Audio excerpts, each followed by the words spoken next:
خلافت کہتے کسے؟ خلافت نام ہے حکومت الہیہ کا.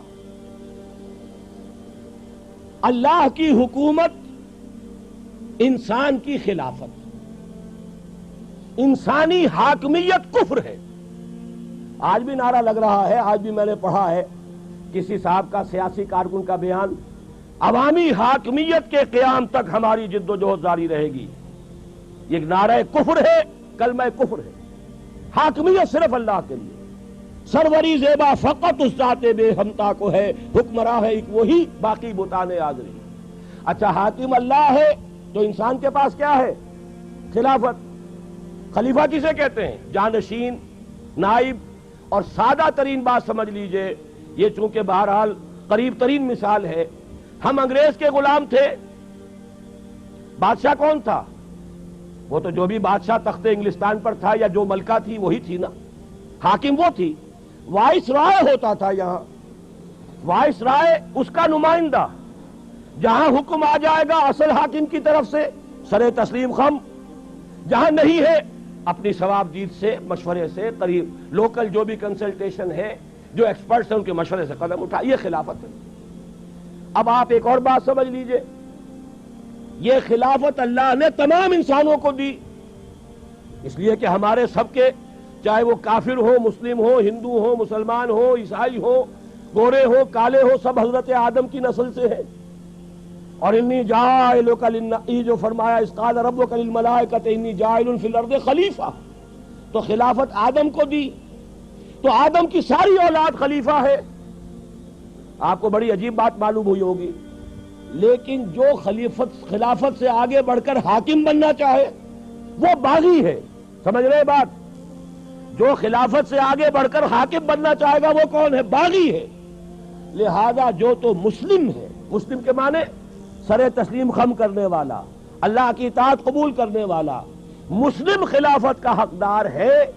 غیر مسلم باغی ہے. وہ تو در حقیقت اللہ کے خلاف بغاوت کا علم لے کر کھڑا ہوا ہے. لہذا عملاً خلافت صرف مسلمان کی ہوگی، غیر مسلم کی نہیں ہوگی، اس لیے کہ اس نے خود بغاوت کی. اب اگر بادشاہ کے 2 بیٹے تھے، اورنگزیب کے اگر چند بیٹے تھے یا کسی اور کے کوئی بیٹے تھے، کسی نے بغاوت کر دی، اب ظاہر بات ہے وہ تو پھر بادشاہ کی عین زندگی کے اندر وہ تو محروم ہو گیا تمام اعزازات سے. اسی طریقے سے اگرچہ اصلاً یہ خلافت کل بنی آدم کو اللہ نے عطا فرمائی، لیکن جنہوں نے اس خلافت سے آگے بڑھ کر حاکمیت کا دعویٰ کیا، چاہے وہ فرد ہو چاہے قوم ہو، وہ حاکمیت کا مدعی جو بھی ہے وہ گویا کہ اللہ کا باغی ہے، وہ خلافت سے محروم. اب خلافت صرف مسلمانوں کی ہوگی. 2 باتیں سمجھ میں آ گئیں. اب تیسری ایڈ کیجئے.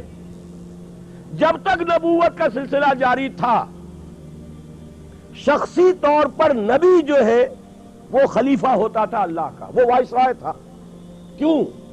اس کا ایک وائرلیس سسٹم سے جس کا نام وحی ہے، اصل حاکم کے ساتھ اس کا ایک تعلق قائم ہے. حاکم کا حکم پہنچ رہا ہے نبی کو، لہذا اللہ کے حکم کو نافذ کرنا کس کا کام ہوگا؟ جس کے پاس حکم پہنچا. لہذا خلافت پرسنل تھی کہ نبی ہی خلیفہ تھا. یہی وجہ ہے وہ آیت بھی یہاں پر لکھی ہوئی ہے، یا داؤد انا جعلناک خلیفۃ فی الارض. اے داؤد ہم نے تمہیں خلیفہ بنایا ہے زمین میں. خلیفتن یہ تنکیر ہے، ایک خلیفہ. گویا کہ جب تک نبوت جاری تھی نبی ہی خلیفہ تھا. نبی نمائندہ ہے اللہ کا، نبی کے پاس احکام آ رہے ہیں. ما آتاکم الرسول فخذوہ وما نہاکم عنہ فانتہوا. جو رسول تمہیں دے تھام لو مضبوطی سے، جس چیز سے روک دے رک جاؤ. ومن یطع الرسول فقد اطاع اللہ. تو اصل خلافت نبی کی تھی جیسے حضرت داؤد کی. بلکہ ایک حدیث بھی بڑی پیاری ہے، حضور نے فرمایا کانت بنو اسرائیل تسوسہم الانبیاء کلما ہلک نبی خلفہ نبی. بنو اسرائیل کی سیاست انبیاء کے ہاتھ میں تھی. جیسے ہی کسی نبی کا انتقال ہوتا تھا اس کا خلیفہ بھی نبی ہوتا تھا. تو گویا کہ نبوت چلی آ رہی ہے. حضرت داؤد کا انتقال ہوا، ان کے بیٹے تھے کہ نہیں حضرت سلیمان، وہ خلیفہ ہو گئے. تو کانت بنو اسرائیل تسوسہم الانبیاء کلما ہلک نبی خلفہ نبی. اب چوتھی بات سمجھیے، یہ ہے اصل میں خلافت کے فلسفیانہ اصول. ختم نبوت ہو گئی حضور پر آ کر. اب کسی کا کوئی وائرلیس کنیکشن نہیں ہے اللہ کے ساتھ, وہ تو کتاب اور سنت ہے. اب قرآن میں اللہ کی ہدایت, اللہ کا آخری ہدایت نامہ قرآن, نو انسان پیام آخری حامل او رحمت للعالمین, اور حضور کی سنت اب یہ ہے ہمیشہ کے لیے. لہذا اب خلافت جو ہے شخصی نہیں رہی, امت کی ہو گئی, مسلمانوں کی اجتماعی خلافت ہے. یہی وجہ ہے کہ پھر خلیفہ کو مسلمانوں نے منتخب کیا, مسلمانوں کی رائے سے ابو بکر خلیفہ بنے. جیسے آپ کو معلوم ہے کہ اگر انسانوں کی حاکمیت کا نظام ہے تو 10 کروڑ حاکم کیسے ہو جائیں گے؟ یہ 10 کروڑ ابھی جیسے کہ ذکر کر رہے تھے الیکشنز کا, یہ 10 کروڑ 400 کو منتخب کر لیں گے. گویا کہ انہوں نے اپنی حاکمیت 400 کو منتقل کر دی. یہ 400 وزیر اعظم کو منتخب کر لیں گے, گویا کہ انہوں نے اپنی حاکمیت وزیر اعظم کے حوالے کر دی. اور اگر صدارتی نظام ہو تو گویا کہ 10 کروڑ مسلمانوں نے ایک شخص کو اپنا خلیفہ بنا دیا, اپنی خلافت منتقل اسے کر دی, ووٹ دے کر, رائے دے کر. اس معنی میں اب خلافت جو ہے وہ ایک انتخابی ادارہ ہے, مسلمانوں کے مشورے سے وجود میں آنے والا ادارہ ہے. اس کے لیے میں آپ کو ایک بہت اہم واقعہ سنا دینا چاہتا ہوں حضرت عمر کی زندگی کے آخری دور کا. حضرت عمر رضی اللہ تعالیٰ عنہ آخری حج پر تھے اپنی زندگی کے. وہاں حضرت عبد الرحمن ابن عوف تشریف لائے, جو حاضر ہوئے. حضرت عمر کا رتبہ بلند ہے اس لیے میں نے لفظ بدل دیا, تشریف لائے کی بجائے حاضر ہوئے. انہوں نے کہا کہ امیر المومنین میں کچھ چہمے گوئیاں سن رہا ہوں, کچھ لوگ یہ کہہ رہے ہیں کہ جیسے ہی عمر کی آنکھ بند ہوگی ہم فوراً فلاں شخص کے ہاتھ پر بیعت کر لیں گے.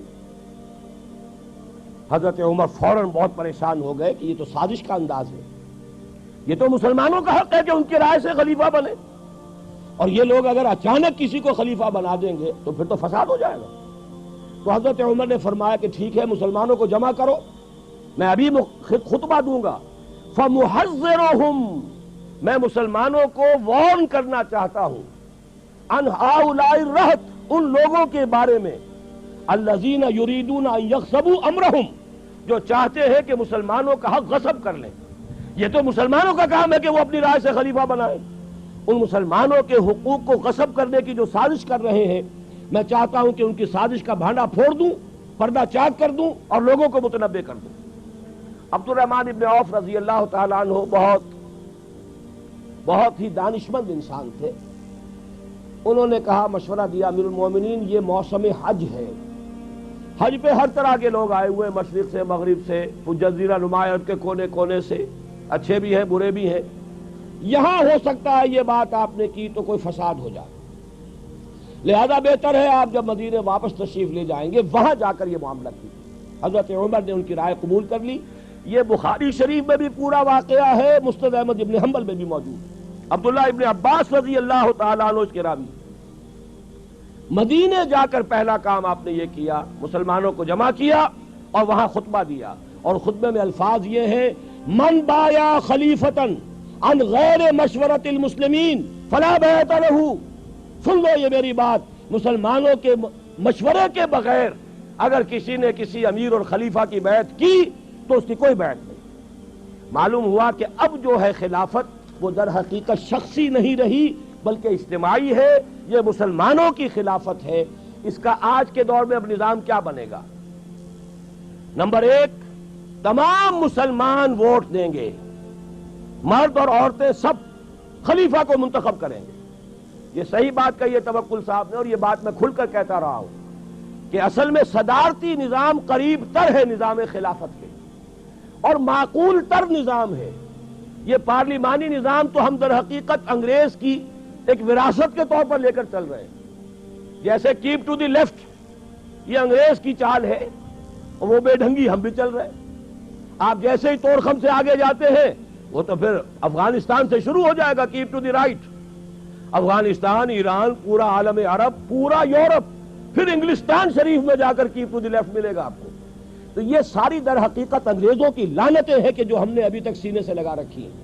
اگر یہاں شاید وہ 4 ورقہ تقسیم ہو, میں نے وہاں 8 چیزیں گنوا دی ہیں کہ انگریز کے دور کی ہر شے کو ہم نے سینے سے لگا کے رکھا ہوا ہے.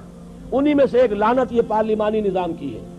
اس قدر غیر معقول نظام ہے یہ، اصل میں شرک ہے یہ بھی. اقتدار میں دو اشخاص کو آپ نے شریک کر دیا. اب بیلنس کیجئے اس میں تلاش. یا تو یہ کہ وہ صدر جو ہے وہ چودھری فضل الہی بن جائے گا اور لوگوں کو مطالبہ کرنا ہوگا چودھری فضل الہی کو رہا کرو، سارے اختیارات بھٹو صاحب کے ہاتھ میں ہوں گے، عامر مطلق بن جائیں گے. اور یا یہ ہے کہ وہ غلام اسحاق خان بن جائے گا، وہ جس کو چاہے گا چھٹی کرائے گا.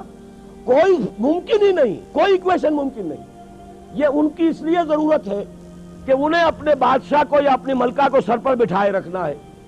وہ بڑی روایت پسند قوم ہے، اور میں تو یہ کہا کرتا ہوں بکنگم پیلس ہو یا ونڈسر پیلس ہو، یہ ہیومن زوز ہیں.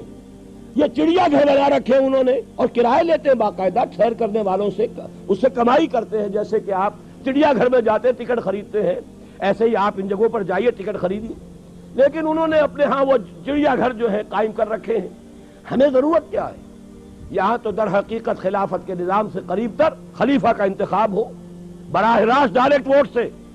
اگر ہماری آبادی 12 کروڑ ہے اور اس میں اگر 4-5 کروڑ ووٹر ہیں، ان کی رائے جو ہے، اور جب پورے ملک میں ایک شخص کے بارے میں رائے دی جائے گی تو واقعہ یہ ہے جو کہا جاتا ہے کہ ہمارے ہاں صدارتی نظام بھی کامیاب ہو گیا، ناکام ہو گیا. اس سے بڑا جھوٹ کوئی نہیں. صدارتی نظام یہ آیا کب ہے؟ یہاں تو آیا ہے یا تو وہ پوسٹ مارشل لا، وہ یا یہ کہ وہ انڈائریکٹ الیکشن کے ذریعے سے کیا تھا. تو صدارتی نظام حقیقت میں ہمارے ہاں نہیں آیا، اور واقعہ یہ ہے کہ صدارتی نظام قریب تر ہے.